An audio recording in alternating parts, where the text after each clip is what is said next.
እጅግ ተወዳጇና ከአንጋፋዋ አስቴር አበበ ጋር የተደረገ የስልክ ቆይታ ስለሚወራውና ስለሚነገረው ነገር እውነታው ይሄ ነው። ለመሆኑ አስቴር ማናት?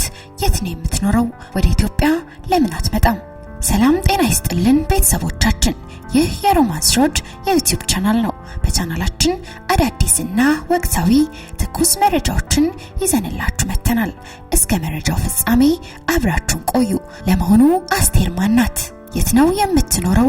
ወደ ኢትዮጵያ ለምን አትመጣም? የ7 የ8 ወይም የ9 ዓመት ዕድሜ ላይ ሆኜ ግድግዳ ላይ የተጻፈ የመጽሐፍ ጥቅሶችን እየገጣጠምኩኝ ለእናቴ ዘምርላት አስታውሳለሁ። በመጀመሪያ ደረጃ የዝማሬ ጸጋ ውስጤ እንዳለ የነገረችኝም እናቴ ናት። በአንድ አገልጋይ በኩል ጌታ የነገራትን ያንን ሁሌ ትነግረኝ ነበር። እንግዲህ ዘማሪ እንደሆን የእግዚአብሔር እቅድ ነበር ማለት ነው። ያ ነው እንግዲህ እያደገ እዚህ ጋር የደረሰው። በክርስቲያን ቤተሰብ ውስጥ ነው ያደግኩት። ባለቤቴ በጌታ ነው። 3 ቆንጆ ሴት ልጆች አሉኝ። ጥሩ ትዳር አለኝ፣ እግዚአብሔር ይመስገን። በጣም የሚደግፈኝ በውስጤ እግዚአብሔር ላስቀመጠው ነገር ዋጋ የሚከፍል ባለቤት ሰጥቶኛል። ስለዚህም እግዚአብሔርን አመሰግናለሁ። የባለቤቴም ስም ሽፈራው ዘውዴ ገበየው ይባላል። እንግዲህ እንደ ማንኛውም ዘማሪ እድሎችን ሳልጠቀም ቀርቻ አይደለም፣ ሞክሬያለሁኝ። ግን አሁን በዚህኛው ጊዜ ላይ ስላለው እውነታ እንድናገር ሳስብ እንግዲህ እንደ ማንኛውም ዘማሪ እድሎችን ሳልጠቀም ቀርቻ አይደለም፣ ሞክሬያለሁኝ። ግን አሁን በዚህኛው ጊዜ ላይ ዳዊት ጌታቸው ወደዚህ እንደሚመጣ ሳስብ እንዲያናግርልኝ ካናዳ ለሚገኘው ዘማሪ ለግሩም ታደሰ ነገርኩት። ፓስተር ዘርዬ አናገርልኝ። ከዚያም እርግጡን ሳውቅ ለዴቭ ራሴ ደወልኩለት። እርሱም ዘማሪ ነው። በብዙ ፍርሃት ነው ያናገርኩት። እንዲሁም በቀላሉ ልጠይቀው አልደፈርኩም። በእርግጥ ልጸልይበት ብሎ ጥቂት ቀናት ወስዷል። ከዚያ ግን አዎንታዊ መልስ ነው የሰጠኝ። እግዚአብሔር ይባርከው። በቃ መዝሙሩን ለመስራት ጊዜው ሆነ። ከተነጋገርንበት ጊዜ አንስቶ 1 ሳምንት ነው። ስቱዲዮ ገብቶ የድምጽ ዳታውን መውሰድ በ2 ቀን ውስጥ አጠናቀቀ። በመጀመሪያው ቀን ወደ 6 አካባቢ ዝማሬዎችን፣ በሚቀጥለው ቀን ደግሞ የቀሩትን ዝማሬዎች ወሰድን።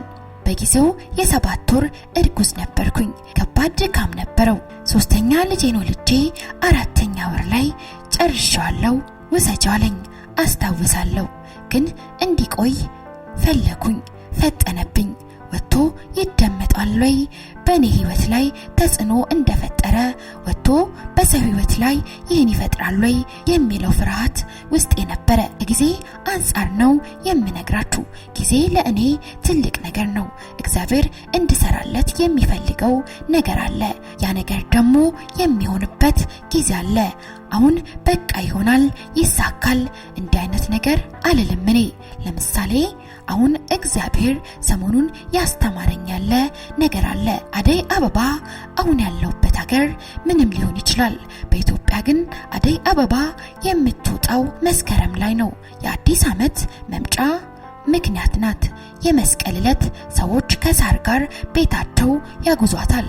የአደይ አበባ ድምቀቷ ጊዜዋን ጠብቃ በመስከረም ላይ መውጣቷ ስለሆነ ነው። በሰዎች ዘንድ ተፈላጊነቷ ይኸው ነው። ልጆች እያለን ፈልገን እንድናመጣ ተልከን እባብ ምናምን ያለበት ሩቅ ገደል ውስጥ ድረስ ገብተን አደይ አበባ ቀጥፈን ስናመጣ እንደነበረ አስታውሳለሁ። ያ ሁሉ ዋጋ የተከፈለው ወቅቷ ስለሆነ ነው። ሌላ ጊዜ ማንም እንደዚህ አይሆንላትም። አደይ አበባ ግንቦት ላይ ብትወጣ ማንዞሩ ያያታል። ማንም አሁን በኢትዮጵያ ያን አይነት ነገር ነው ሰው አይምሮ ውስጥ ያለው። ስለዚህ እግዚአብሔር ሰውን የሚያወጣበት ወቅት አለው። የእግዚአብሔር ጊዜ አለማወቅ ለጊዛራ ያዳርጋል። እኔም ጌታን ቀድሜው ከስር ያውቃለሁ። ዝማሬዎችን ልኬ ስንትና ስንት ነገር አድርጌ ምንም ሆኖ የቀረበት ሁኔታ አለ። ከሰዎች ክፋት እኮ አይደለም፣ ግን እኔ ወቅቴ ስላልሆነ ነው። እኔም ሲያስጨንቀኝ የነበረው ይህ ነበር። ጊዜው ነው ወይ የሚለው ነገር። እንዲህ ይሆናል ብዬ አልጠበቅኩም አልቻልኩም በፍጹም። በጣም ነው የደነገጥኩት። ጌታን አመስግኛለሁ በጣም በቃ ደስ ነው ያለኝ።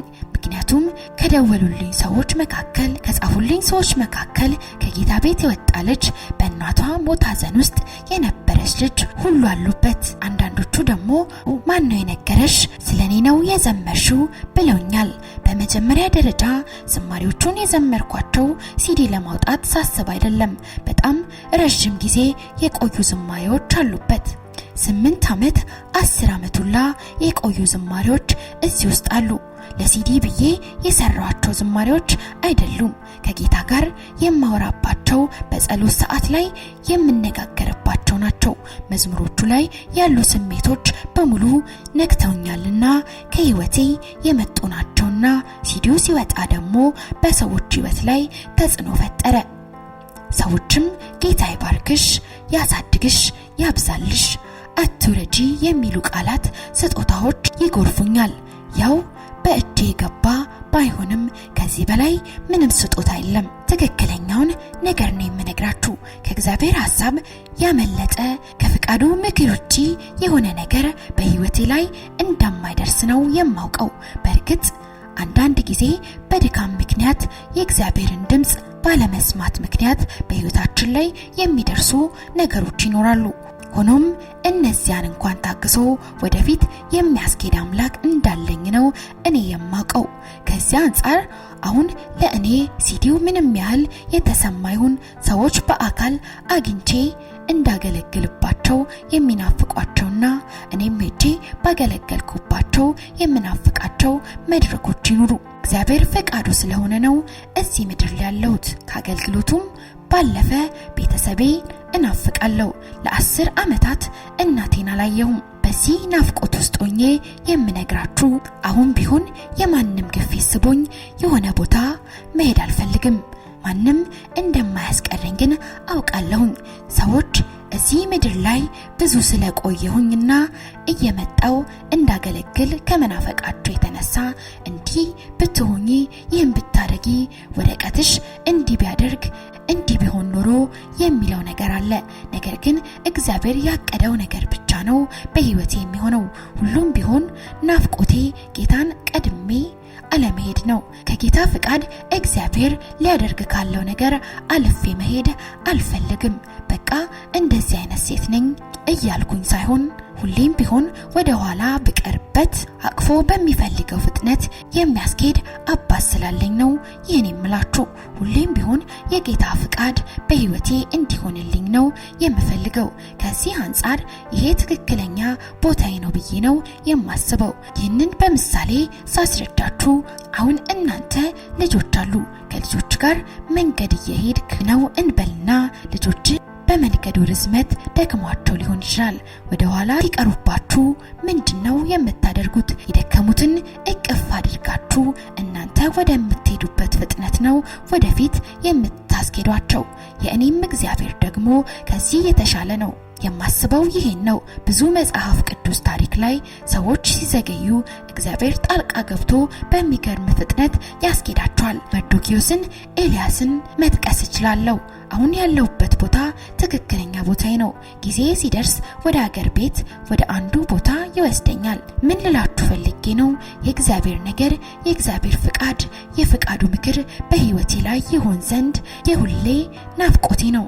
ነገር ግን እየሆነ ያለው ነገር ሁሉ እግዚአብሔር ያውቃል እና ምንም ጸጸት ውስጥ የለም። እንዲህ ቢሆን ኢትዮጵያ ብኖር ኖሮ የምለው ወይም አቋራጮችን ልፈልግ የምራራጥበት ምንም አይነት ነገር የለም። በአማረ በደመቀ ሁኔታ ነገሮቼ በጊዜው እንደሚስተካከሉ አምናለሁኝ። ግጥሞቹም መዝሙሮቹም የኔ ናቸው፣ ከጌታ የተቀበልኳቸው። መዝሙር ተሰርቆብኝ ያውቅም፣ ተወስዶብኝ ያውቃል። መሰረቅ ማለት እኔ ጋር መኖሩን እያወኩኝ በሆነ መንገድ ከእጄ የወጣ ነገር ነው። ይህኛው ግን የተለየ ነው። ሰዎች እንዲሰሙት ወይም ስለወደዱት መድረክ ላይ እንዲያገለግሉበት በፍቃዴ የምልካቸው ዝማሬዎች አሉ። ለምቀርባቸው ለጓደኞቼ ዝማሬ ተቀበልኩኝ ብዬ መላክ ያረካኛል።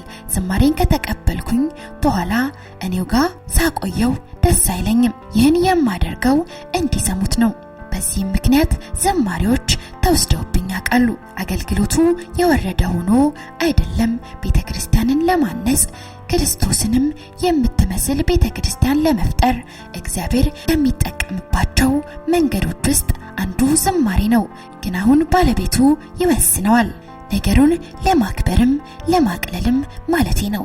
እና ከዚህ አንፃር እግዚአብሔር በየዕለቱ የማይጨምር ማንነት አለው፣ የማይቀንስ ማንነት አለው። ክበር ተብሎ የማይከብር ሰዎች አትክበር እንኳን ቢሉት እርሱ ራሱ ነው። በቃ የማይጨምር የማይቀንስ ማንነት ነው ያለው። እኔ በተጠጋሁት ቁጥር የእኔ እርሱን ማወቅ ነው ዕለት ተዕለት እየጨመረ የሚሄደው። እኔ እርሱን በተጠጋሁት ቁጥር፣ እኔ እርሱን ባወቅኩት ቁጥር የእርሱ ዕውቀት መጨመሩን በህይወቴ ላይ ሆነም በሰዎች ህይወት ላይ እንዲህ ሲጨምር ማየቴን ለመናገር ፈልጌ ነው እንጂ የእርሱ ማንነት የሚጨምሩን አይደለም። የኔን የመጠጋት ልክ ለመናገር ነው። ወላጆቼ ከተለያዩ ረጅም ዓመት ሆኗቸዋል። ወደ 85 ዓመተ ምህረት ላይ ነው የተለያዩት። ከዚያ ጊዜ ጀምሮ በብዙ ውጣ ውረድ ውስጥ አልፌያለሁ። ያው በልጅነት ጠላት ሙሴን ለመግደል ሲፈልግ አንድ ሙሴ የሚባል ሕፃን ልጅን ለመግደል አልነበረም ዓላማው፣ እስራኤላውያንን ለማጥፋት ነበር። ሄሮድስ ኢየሱስን ለማጥፋት ሕፃናትን ለማስገደል የፈለገው መቼም እኛም ታይተን ነው ማለት ነው። እና ከዚህ አንፃር ዛሬን ማለትም ነገ ላይ እግዚአብሔር በህይወቴ ሊገልጥ ያሰበውን ነገር ጠላት ተመልክቶ በብዙ ውጣ ውረድ ውስጥ አልፌያለሁ። በራብ ውስጥ አልፌያለሁ። በመታረዝ ውስጥ አልፌያለሁ። የቤተሰብ ፍቅር በማጣት በሰዎች በመገፋት ሁሉ አልፌያለሁ። ይህ እኔ ብቻ የሚመለከት ሳይሆን ወንድሞቼንና እህቶቼን ያለፉበት ጎዳና ነው። ዛሬን አይቶ ሰልፌን የተሰለፈልኝ እነዚያን ሁሉ ነገሮች ያሳለፈኝ የሚደግፉ ሰዎችንና የሚያጎርሱ እጆችን ወደ ቤቴ የላከልኝ እግዚአብሔር ነው። ዛሬ ላይ ቢሆን ይህን አላወራም። ርቦኝ ነበር ትላንት አልላችሁም፣ ምክንያቱም ከዚያ ደረጃ ያለፈ ነገር ነው። ግን ያኔ በወጣትነትም ሳይሆን ገና ልጅ እያለሁ ነው የደረሰብኝ።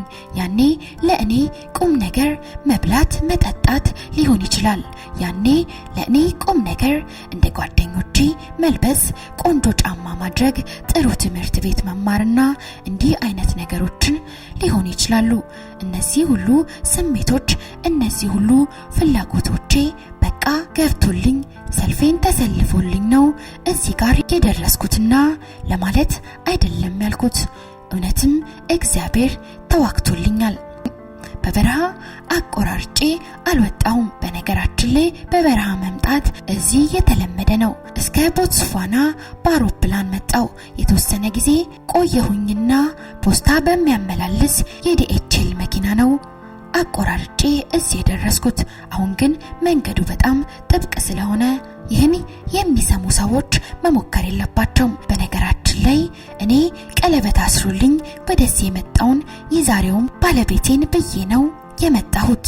በመጀመሪያ ደረጃ ዝማሬው ራሱ ስለ ኑሮ ብልጽግና፣ ስለ ኑሮ ከፍታ አይደለም በፍጹም። እኔ ካሁን በኋላም ቢሆን ስለ ምድራዊ ብልጽግና አልዘምርም።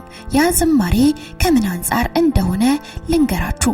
በነገራችን ላይ እዚህ አሁን የምኖርበት ሀገር ላይ 3 ጊዜ የመኪና አደጋ ገጥሞኛል እና የመጨረሻው አደጋ ከመድረሱ በፊት ረቡዕ ዕለት በአንድ ስፍራ አገለገልኩኝ። ጠላት በፊቴ ያዘጋጀው የሞት ጎዳና መኖሩን ግን ያንን አልፌ እግዚአብሔር ወደ አዘጋጀልኝ ነገር እንደምገባ እግዚአብሔር በዚያ ስፍራ በነበረው አገልጋይ በኩል ሲናገረኝ ነበር። ረቡዕ አገልግዬ ሐሙስ ዕለት ማታ ላይ ፕሪቶሪያ ከሚባል ሀገር ወደምኖርበት ጆሃንስበርግ እየመጣው ያለ በጣም የሚያስደነግጥ አደጋ ነበር የደረሰብኝ። ግን ያለምንም ጭረት ነው ከዚህ ውስጥ የወጣሁት። እናም እንደዚህ አይነት ነገር ሲደራረብብኝ ምን እንዳደረኩኝ ልንገራችሁ። ዝማሬዎቹን በማስተካከልና በማረም ያለቁ ዝማሬዎችንም በሌላ ደብተር ላይ መገልበጥ ጀመርኩኝ። እነዚህን ዝማሬዎች ሊያቀርብልኝ የሚችለው ማን ነው ስል ማሰብ ጀመርኩኝ። ምክንያቱም ጌታ ሊሰበስበኝ መስሎኝ። ማገልገሉ ቢቀርስ ከአንዴ 3 ጊዜ ነው እግዚአብሔር ያሳየኝ። እናም አርፈሽ ተቀመጪ የሚል ድምጽ ከአሕዛብ ይቀርብልኝ ነበር። እኔም በቃ ፈራሁኝ። እግዚአብሔር ምናልባት መዝሙሮችን እንድቀበል በዚች ምድር መድረኮች ላይ እንዳገለግል ብቻ ሊሆን ይችላል ፍቃዱ። መዝሙሮቹን ሌላ ሰው በሲዲ ያወጣቸዋል የሚል ነገር ሁሉ ከአንደበቴ ወጥቶ ያውቃል። የዛሬ 5 ዓመት አካባቢ የሆነውን ልንገራችሁ። ተስፋ ቆርጬ የነበረበት ጊዜ ነው። ክሬ ሞክሬ የደከመኝ ጊዜ ነበር። ያን ሰሞን በጌታ ፊት ሆኜ የየትኛው ትውልድ እንዲሰማው ነው እነዚህን ዝማሬዎች የሰጠኸኝ እያልኩኝ ስጠይቅ ነበር። መዘመር የጀመርኩት ልጅ ሆኜ ስለነበር መልእክቶቹም የሚያረጁ ይመስለኝ ነበር። የቆዩ ዝማሬዎች ነበሩኝ። የእኔ እድሜ እየሄደ ነው። ቅድምም እንዳልኳችሁ ሌሎች አማራጮችን የማፈላለግ ሙከራ አድርጌያለሁ። መዝሙሮቹም ሌላ ሰው እንዲዘምራቸው እግዚአብሔር በእኔ ላይ ያለውን ነገር የጨረሰ እስኪመስለኝ ደርሻለሁ። በዚህ ተስፋ መቁረጥ ውስጥ እያለሁ ፓስተር ሚኪ ከአዲስ አበባ መጣ። እናም በዚያ ወቅት እግዚአብሔር በሚኪ በኩል ተናገረኝ። የግሌ የመጣልኝ መልእክት ከዮሴፍ ጋር የተያያዘ ነበር። ዮሴፍ 7ቱ የራብ ዓመታት ከመምጣታቸው በፊት በ7ቱ የጥጋብ ዓመታት ውስጥ እህልን ሰበሰበ። ያን ያህል ተከማችቶ 7 የጥጋብ ዘመናትን አሳለፈው። በዚያ 7ቱ የረሃብ ዘመንም ሲመጣ ያ እህል አላረጀም፣ አልሻገተም፣ ነቀዝም አልበላውም። ጌታ የተናገረኝ ዝማሬ ልክ እንደ ዮሴፍ እህል እንደሚሆን ነው። ሁሌም ሰው የሚበላው ከጫፍ እስከ ጫፍ የሚደመጥ ካሴቱም ሲወጣ እንደዚያ ሆነ። ጌታ እንደተናገረ ነው ያደረገው። እግዚአብሔር በሚኪ በኩል የተናገረኝ ነገር ስንቆኑኛል። ልብን በሚያሳርፍ ሁኔታ፣ በሚያረጋጋ ሁኔታ ቃል በቃል ተናግሮኛልና አልረሳውም። ሲዲው ኢትዮጵያ ውስጥ ሳይገባ ነው በፖስታ አሽጌ ለፓስተር ሚኪ ደብዳቤ ጋር የላኩት ከ5 ዓመት በፊት። ከዚያም በኋላ ፕሪቶሪያ ለአገልግሎት የሆነ ስፍራ ላይ ተጋበዝን። የሚያገለግለው ሰው ይሰብክ የነበረው ስለ ሳምራዊቷ ሴት ነው።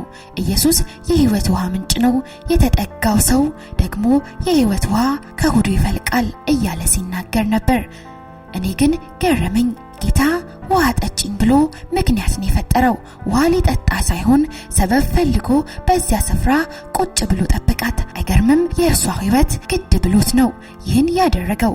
ውሃ ስለመጠጣቱ እዚያ ስፍራ ላይ አልተጻፈም። ገባችሁ አይደል? ከዚያ ባሻገር ስለዚህ ሴት ብዙ ጊዜ ይሰበካል። 5 ባሎች የነበሯት በእያንዳንዳቸውም እንዳረካች፣ አሁን አብሯት ያለው ባሏ እንዳልሆነ ይነገራታል። ግን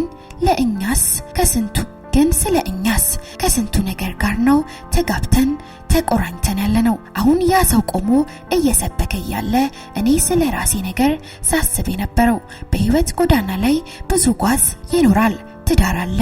ትዳር ውስጥ ስትገባ የጌታን ነገር በትዳር ምክንያት እርግፍ አድርጎ መተዋለ። ልጅ ይወለዳል። ከዚያም ደግሞ በልጅ ምክንያት ከልጅ ጋር ትቆራኛለ። ስትተሳሰር የጌታን ነገር መተዋለ። ከሴቱ ነገር ጋር ነው እግዚአብሔር በውስጣችን ያስቀለ ነው። አሁን ያ ሰው ቆሞ እርግፍ አድርጎ መተዋለ። እኔ ስለ ራሴ ነገር በቢዝነስ የነበረው በባለት ጎዳና ላይ ብዙ ጓዝ ይኖራሉ። ትዳር አለ። ትዳር ውስጥ ስትገባ የጌታን ነገር በትዳር ምክንያት እርግፍ አድርጎ መተዋለች። ልጅ ይወለዳል። ሳስብ ይገርመኛል። በልጅ ምክንያት ነው ከልጅ ጋር ከነዚህ ሁሉ አፋቶኛል። የጌታን ነገር መተዋለ አይደል? ከዚያ አንጻር ነው እግዚአብሔር በውስጣችን ያስቀላዛርን ደግሞ ስትመለከት የምትተዋለው በስራው ምክንያት ለጌታ በቢዝነስ ምክንያት በባለጠግነት ምክንያት እነዚህ ግን አልመጣም። ምክንያት እያወቀ እንዲያሳስበው ለምንጭ ነው ያልመጣው። ባሎች ያሏት ደውያንን መያዝ ባሎች እንደነበሩ የማስብ ሰው ይገርመኛል። በማስነሳት ነው የሚያገር እግዚአብሔር ያባቱ አፋቶኛል።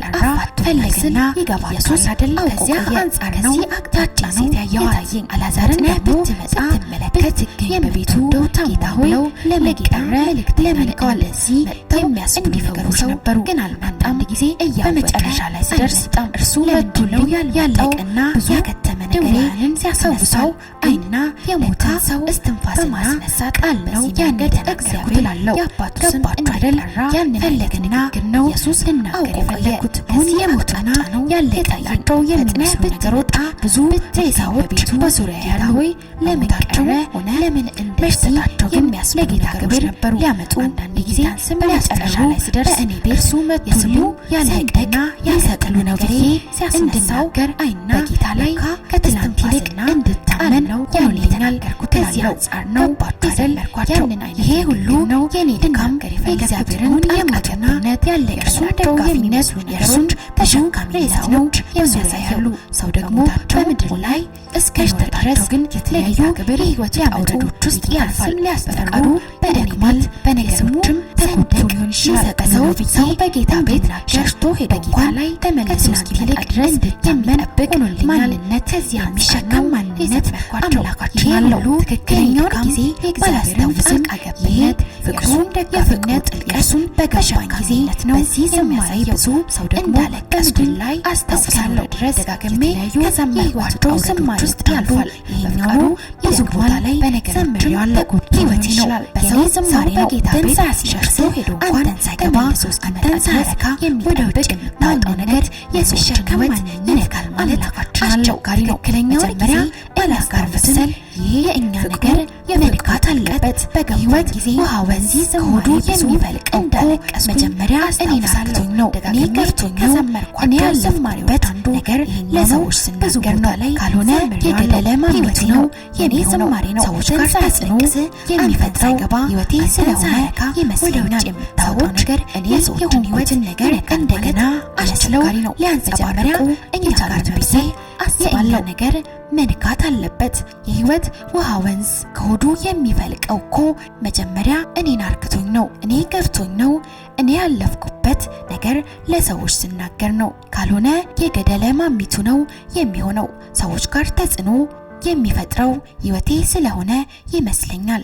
ሰዎች እኔ የሆንኩትን ነገር እንደገና መስለው ሊያንጸባርቁ የቻሉት ብዬ አስባለሁ።